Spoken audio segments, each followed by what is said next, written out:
మీరు తిరుమల తిరుపతి దేవస్థానాన్ని నేను ఇప్పుడు ఎట్లా అయితే చెప్పానో ఒక ఈవెంట్గా మీరు చూస్తున్నారు, దీన్ని సెంటిమెంట్గా మేము చూస్తున్నాం అనేటువంటిది. మీరు తిరుమల తిరుపతి దేవస్థానాన్ని ఒక పబ్లిక్ రిలేషన్ ఆఫీస్ లాగా చూసుకున్నారు.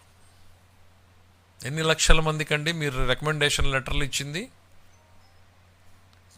ఊహించుకోగలరా ఎవరన్నా? మేము ఏదైనా మా నియోజకవర్గంలో వాళ్ళు అడిగితే 5 మందిని 6 మందిని వారానికి ఒక 20 మందిని చూపించగలిగితే లక్షల మందిని మీరు సంతకాలు పెట్టి పంపించారు. మీరు మీకు కావాలనుకున్నటువంటి వాళ్ళందరూ కూడా ఒక బిజినెస్ సెంటర్ కింద డెవలప్ చేసేటువంటి ప్రయత్నం చేశారు. నేను అనుకోవడం ఇవి వినడానికే కష్టంగా ఉంది. ఇంకా భవిష్యత్తులో మీరు చేసినటువంటి పాపాలు ఎన్నెన్ని వెలుగులోకి వస్తాయో ఇవన్నీ ఎవరో తెచ్చేది కాదు, సాక్షాత్తు వెంకటేశ్వర స్వామి ఇవన్నీ బయటికి తెస్తాడు. మీరు చేసినటువంటి పాపాలు ఆలస్యం అవుతుంది కానీ శిక్ష నుంచి మీరు ఎవరు కూడా తప్పించుకోలేరు.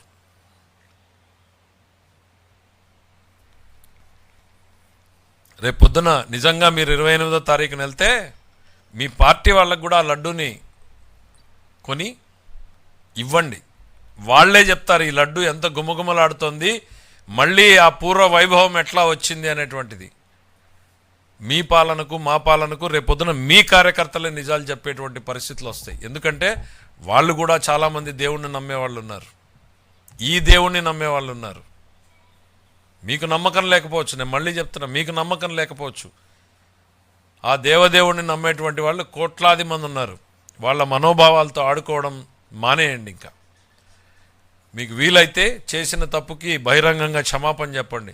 చెప్పలేకపోతే కనీసం మనసులో అయినా చెప్పుకుని ఇక అడుగు బయటకు పెట్టకండి. ఈ విషయంలో నోరు మెదపకండి.